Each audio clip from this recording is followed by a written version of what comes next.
What is up, everybody? Welcome back to another episode of The David Lopez Show, presented by Passion Park ENT. I am happy to be back. I was not able to record last week, so if anybody was missing out on that, I apologize. It was a tough week around here, around these parts, but I had some stuff going on, so I couldn't get myself to record, I mean, I'll just be transparent. I share with you guys on here when, I try to keep the show somewhat loose, but at times we got to talk about some serious stuff. I, unfortunately lost a friend to a lot of my people. So obviously not just me going through this, a lot of my friends as well. But, so we had something, tragically happen. And so it was just, tough for me to get myself to do this. But that being said, take a little time, go through it, deal with it, grieve. And now I am back, and I do like just being able to do this and just talk for whoever does listen. And as I always say, I'm very appreciative for all of those who do. So any thoughts and prayers, and anybody, like I posted on Instagram, anybody who reached out and said stuff, I really, really appreciate it. It's been pretty shitty dealing with it, but we are here. And blessed to be here another day. So yeah, just real briefly, I'll say up top, rest in peace to my friend Brandon. Rest in peace, brother. So yeah. Feels weird to then go on and talk about other shit, but I mean, that's how life is. That's how you learn when you keep going. That's how these things are. So he will not be forgotten. He'll probably come up later on the, like throughout the show. He was also an artist himself. I'm kind of beating myself up because we had always talked about getting him on the podcast and we never were able to do it. So that would have been at least a cool memory to have. So I'm like, I gotta make sure. I mean, that goes to a point, is like when I say I want to do stuff with people, I gotta start executing, more on those things, because you just don't know how much time you have. So there's that up top. And then before we get into the rest of the episode, I'm gonna do a lot of what we normally do. We got a clip, we got some sports stuff to talk about, and just some other shit. Just real briefly, I want to say up top, so I dropped a brand new song. It's called All I Know Part 2. For those who are familiar with my work, and even if you're not familiar with my work, based on the title, you could probably guess that there's a part 1 to the song. So All I Know Part 1 is from So Much More, my album from 2016. This is the follow-up. It goes with this shirt, this All I Know We Need Change shirt, which if you go to passionpark.threadless.com, you can purchase your own, and all the money gets donated to a couple organizations that we are contributing money to. And if there's anybody else you want to donate the money to, just let me know, and we can make that happen. So All I Know Part 2 is now out. So if you would check that out, that would be awesome. I would appreciate that. I think I'm going to break down maybe some of the lyrics, some of the song on next week's episode. I want to let it live out there for a little bit, and then next week I'll probably do one of those breakdowns like I've done in the past. But yeah, go check that out. If you go to thedavidlopez.com/all-I-know, you can hear it there, or, Spotify, Apple, whatever you use to listen to music, you can do all of that right there. So without further ado, let's get into our episode. David Lopez is the name. It's my show. Welcome to it.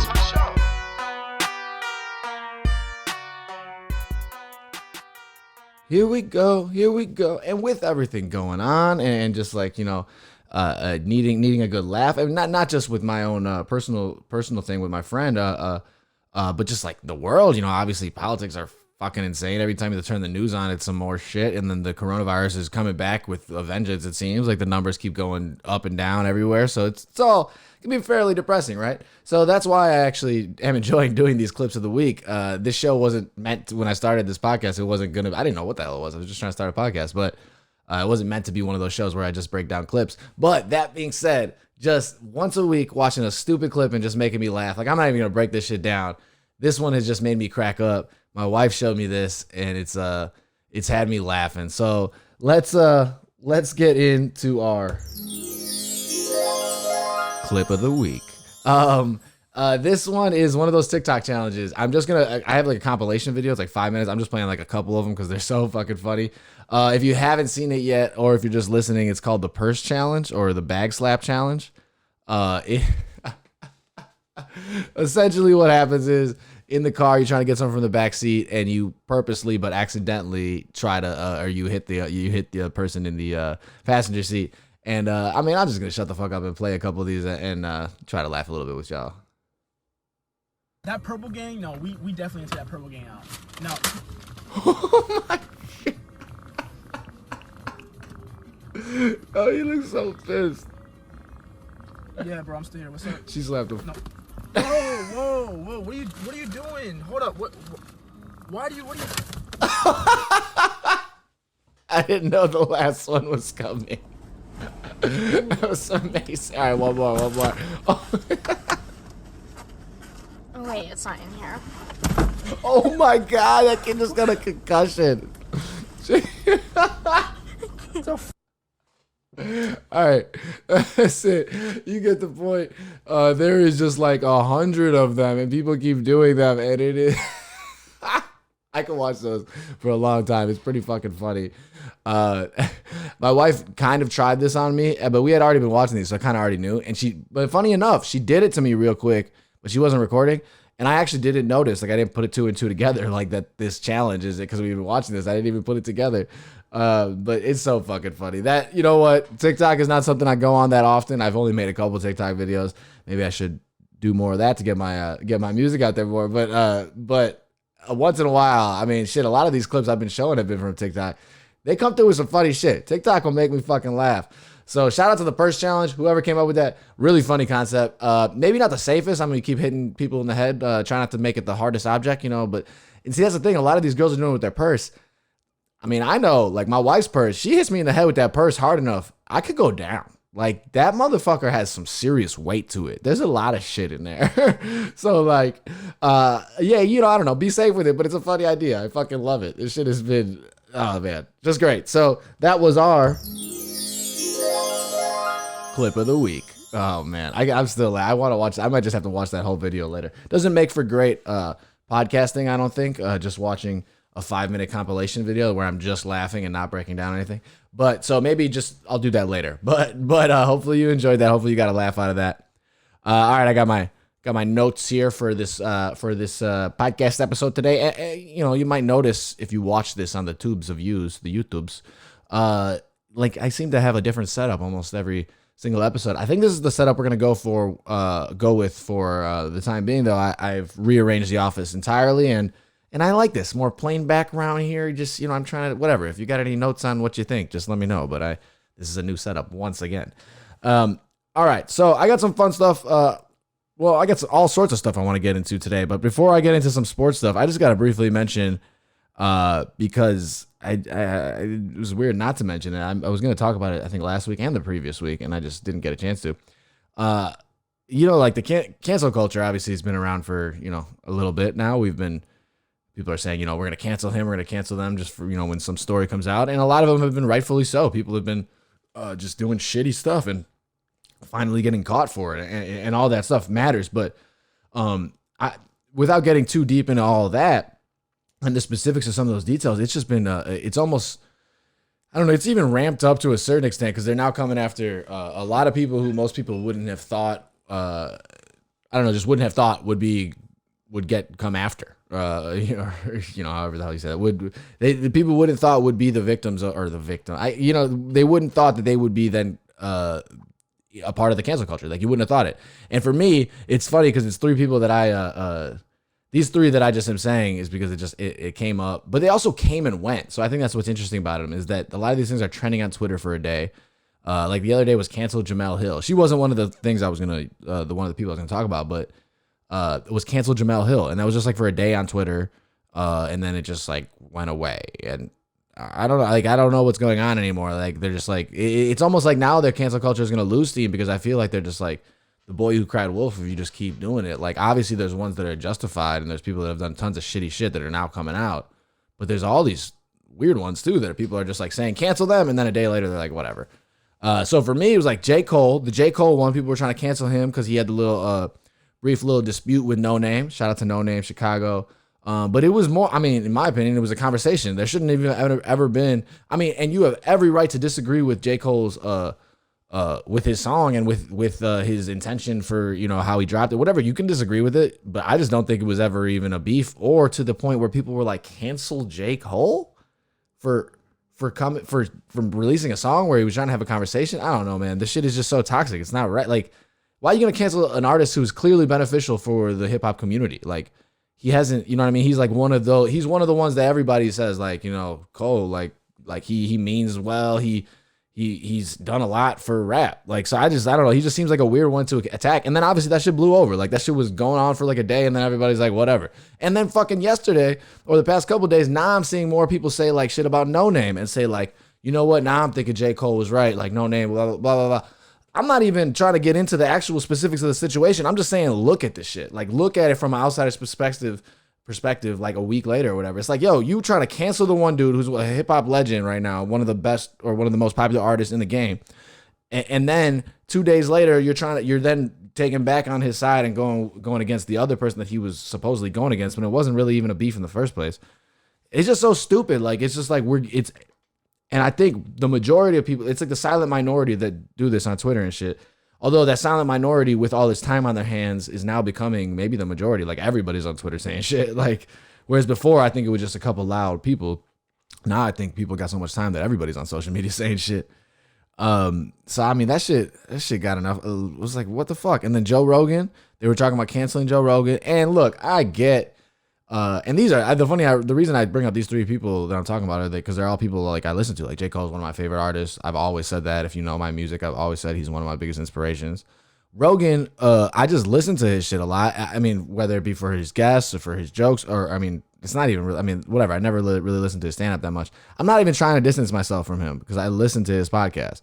I'm just saying, like, I understand that there could be shit that could come out and people could be like, oh, that was bogus, whatever. Like, I get that part of it. But then when you jump right away to the cancel thing, it's like, come on, man. And I know it has to do with the Joey Diaz stuff, but if we're just talking about Rogan in this specific thing, it was just a weird, I just wasn't I mean, I guess you expect it. He's always said like, yeah, they'll come after me or whatever. But my point again is that it went away like in 24 hours. I haven't heard shit about it since. Like, nothing. Like, even the Joey Diaz thing, it was some, you know, crude comments, but he's never defended them or whatever. This shit's just going away because of how often they're coming up. We're saying cancel people for these old comments, and now I think people are almost fed up with it.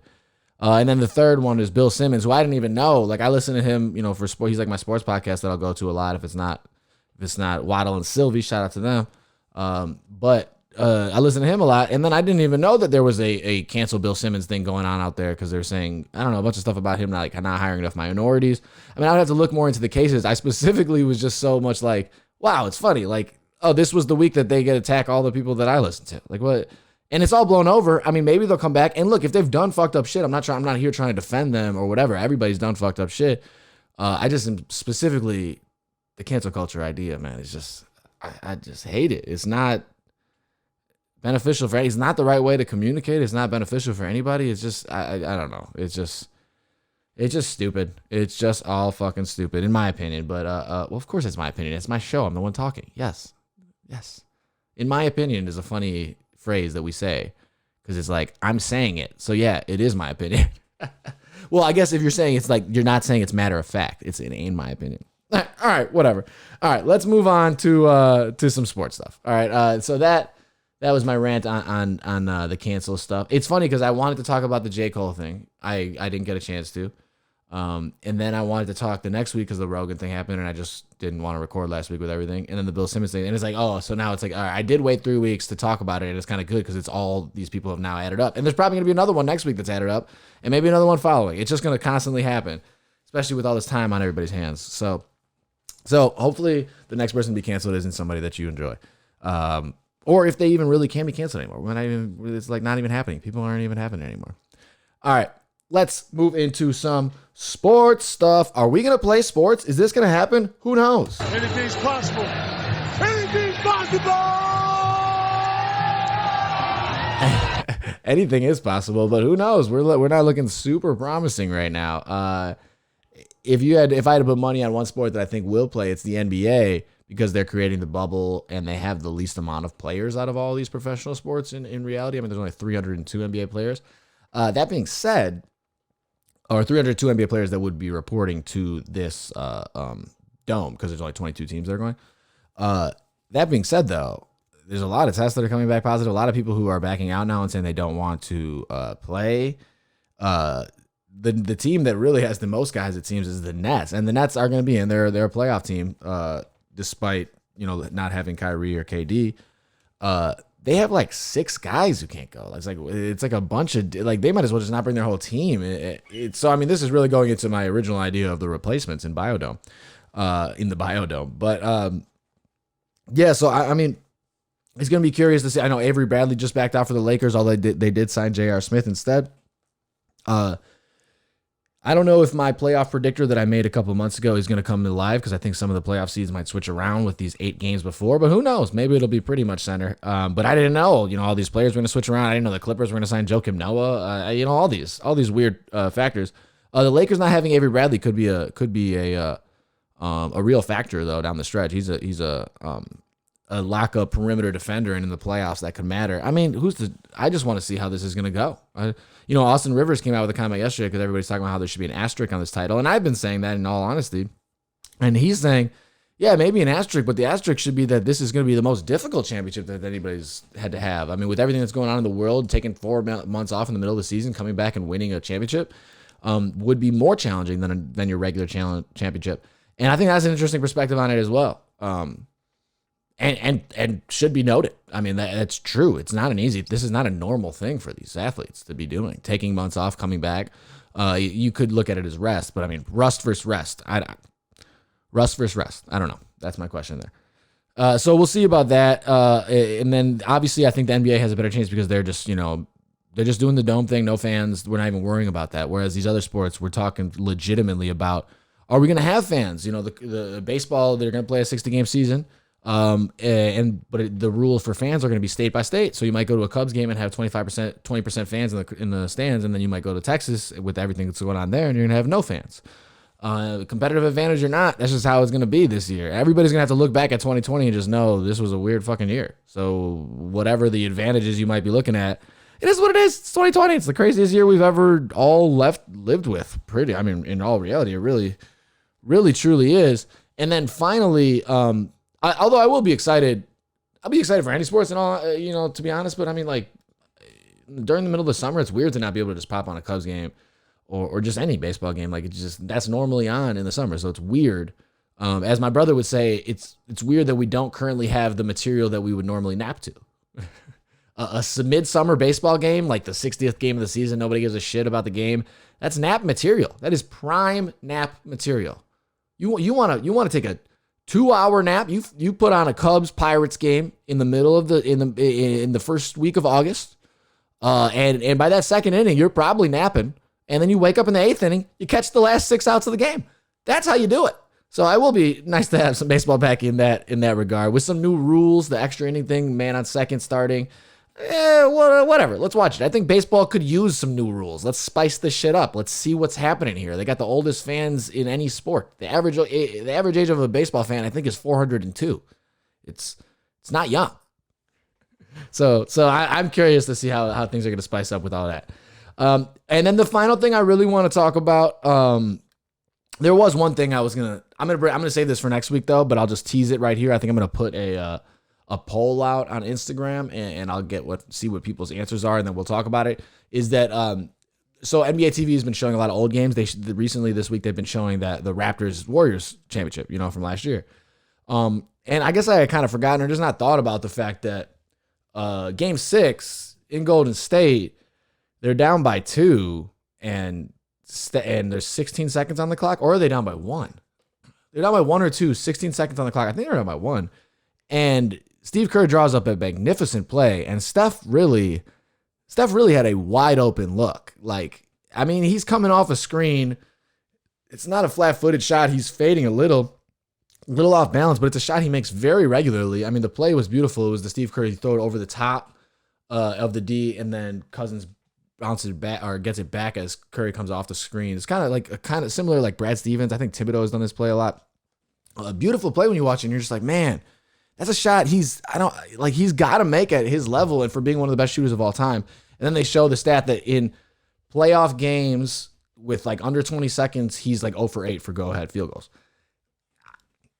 I mean, I love Steph, okay, but that is not a good stat to have married to your career, you know, and it doesn't bode well for how people look at you in the clutch stats. So you just have to agree with he's clearly not one of the best clutch shooters of all time. He's one of the best, if not the best shooter of all time. I think it's pretty easy to say he's the best shooter of all time, especially statistically. It's hard not to say that. But he's not the best clutch shooter of all time. So I guess the question is, who's the best clutch shooter of all time? Who is the best clutch shooter of all time? I'm going to put some names up in a poll. Maybe I'll put a you can name your own. I mean, because we got Robert Horry, we got Reggie Miller. Of course, Robert Horry is like one of the first. I mean, we could throw in Kobe and Mike. And while those guys are obviously clutch as shit, those guys weren't the guys that I was thinking about with this question. I mean, those guys are like just all around superstars. Are they clutch? But I mean, Mike and Kobe have made a lot of clutch jump shots, so that does go into it. Like, who's the best clutch jump shooter of all time? Larry Bird. Larry Bird's got a bunch of ones. So I don't know. Maybe we'll dive into that. Maybe I'll actually look up buzzer beater stats. I think that's what I'm going to do for next week. So that's going to be the question next week. I will put that poll up and we'll see what you guys think. But the final topic I want to talk about, as I am recording this on Wednesday, July 1st, for baseball fans or just sports fans in general, you might know that some people are, especially with not any actual games going on now, we got to focus on these weird stories. Today is Bobby Bonilla Day. So Bobby Bonilla was a baseball player for the New York Mets. The reason that they call this Bobby Bonilla Day is because back in the day, he agreed to this contract, right? It's so cool. So he last played for the Mets in 99 and last played for the in the majors in 2001. So he hasn't been paid in 2001, but he hasn't been played since 2001, but he will be paid through 2035. That's right. I said that, 2035. So he signed this deal where he would get a deferred payment, right? So every July 1st, he gets about 1.2 million, a little less than 1.2. He gets 1.2 million every July 1st from 2011 to 2035. And like I said, he stopped playing in 2001. So that's 10 years after his playing career it starts. And it's 1.2 million. Here's a crazy thing about this, though. So the deal was for $5.9 million. Yeah, you can in your head think of this right away, right? 2011 to 2035. That's 24 years, right? 24 times 1.2 is, significantly more than $6 million. We're talking $30 million right there, right? So how the fuck does that work out, right? So the Mets agreed to make annual payments of that 1.2 million because they were including a negotiate and they were including an interest, right? It was 8% interest. At that time, though, the Mets ownership, it was all investments, right? It was Bernie Madoff. If you know, there's this big guy who came out of scams. I think he ended up going to jail, all this shit. So they were poised to make money on this. They would have made money on this deal. It would have worked better financially for them if the accounts made money how they were, or how they were supposed to, which is interesting because I want to learn more about all that kind of financial shit. But it didn't. It didn't work out for them. So they fucked up on the deal without knowing. They thought, they gambled. It's a gamble. Anytime you play some sort of markets like that, you're gambling. But not, they end up, instead of getting 5.9 million, he's getting like 30 million just over a long period of time. And his last check, he'll be 72 years old, still getting paid by the New York Mets. Now, here's another thing about this. So I want to go into all these kind of weird contract situations because there's a lot more of these than I realized. He is probably the most significant, at least baseball-wise. He's the most, his is the most interesting to me, I think. But there is other instances of stuff like this happening. The other interesting thing about the Bobby Bonilla one is that he also did this a second time, a second deferred contract plan with the Mets and Orioles. I don't know how that works. Maybe they disagreed. Pays him $500,000 a year for 25 years. And that started in 2004. So he's been getting $500,000 plus the 1.2 mil. And then he got the $500K before that. So he's just been like, you retired and he's getting a steady, really good check. So it's amazing that he was able to have the foresight to do these deferred payment deals. He must have had enough money in the tank to live, which I think obviously is a big point there. So there's been a couple other ones though. Well, briefly in baseball, because I'll just pull this one up because I have this right here. And then I have a couple basketball ones that I want to say. But Brett Saberhagen, he also from the Mets. What is up with the Mets doing this? He's receiving $250K a year from the Mets for 25 years. Also began in 2004. It was the inspiration for Bonilla's deal. Okay. Max Scherzer, $105 million contract, right? He will receive $105 million total from the Nationals that will be paid out through 2028. So I don't know what he's getting per year, but they're splitting it up there. I like that way. It just seems so much better. I mean, or I don't know. It's easy to say that now, but if you give me a check for 25 mil, shit. Manny Ramirez, nice. 24.2 million spread out till to 2026. I like that. All right, and then the ones I want to go to basketball wise now. So Darren Williams. This was weird because I saw the Darren Williams thing pop up yesterday, and I reposted it on my Instagram story, and then I was like, oh, that's interesting. And then literally the Bobby Bonilla thing comes up today. I'm like, oh, what the fuck? That's a weird thing. So Darren Williams, he hasn't played for the Nets for 5 years. I don't even think he's been in the league for 5 years. And for the past 5 years, he's been getting about $15,000 a day from them to fulfill their contractual obligations. $15K a day, retired. I know it is nothing compared to these other sums, I guess, but I mean, that shit is nice. $15K a day, just wake up to that shit. Woo! And then the one that I always talked about, because I always knew this one. I don't know about always, but I knew it for a while. I don't remember how I learned this, but is Allen Iverson. So Allen Iverson notoriously likes to gamble. His agents knew that when he was also really young when he got this really big contract, right? So the contract that he signed with Reebok, this isn't his NBA deal. This is his endorsement deal with Reebok. The way they did it was he would get $800K per year, right? $800,000 per year. But then what they did was they set aside, and right, like I said, this is an endorsement deal. So he still has money from playing. So $800,000 a year isn't what he's living on. He's getting more from whatever money and other endorsements if he had. But not only $800K a year, but they also set aside $32 million in a trust fund that he could not even touch until he's 55 years old. So no matter what, he should be good. His family should be good because there's $32 million in a trust fund that he cannot touch until the year 55. And I was briefly reading, I didn't really go too much into it, but the contract somehow, some way has still worked out beneficially for Reebok.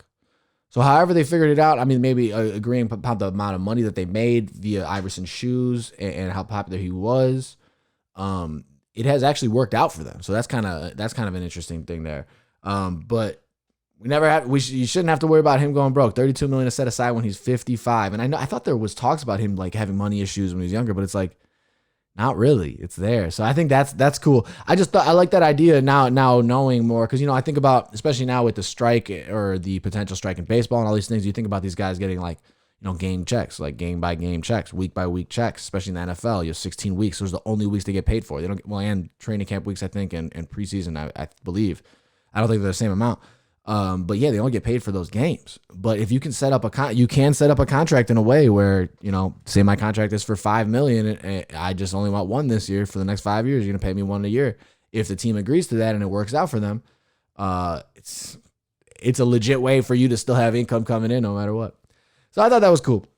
That's all I got today, guys. So I am glad to be back with another episode of The David Lopez Show. Go to thedavidlopez.com for all my music, podcast stuff. Go to passionparkent.com for all that. And then please, if you listen to the podcast or watch, please, if you could subscribe, like, share, rate, any of that stuff. Helps a lot. Helps the visibility of the show. Trying to grow this thing up a little bit. And thank you for listening. It's nice to be back and talk some bullshit. Appreciate everybody you got around you. Try to make sure they know that you care, as you never know what's going to happen and every moment matters so much. So I just want to say thank you. One love. I appreciate you all and enjoy your holiday weekend. All right. I appreciate it. Go listen to All I Know Part 2, now available everywhere. All right. One love, guys.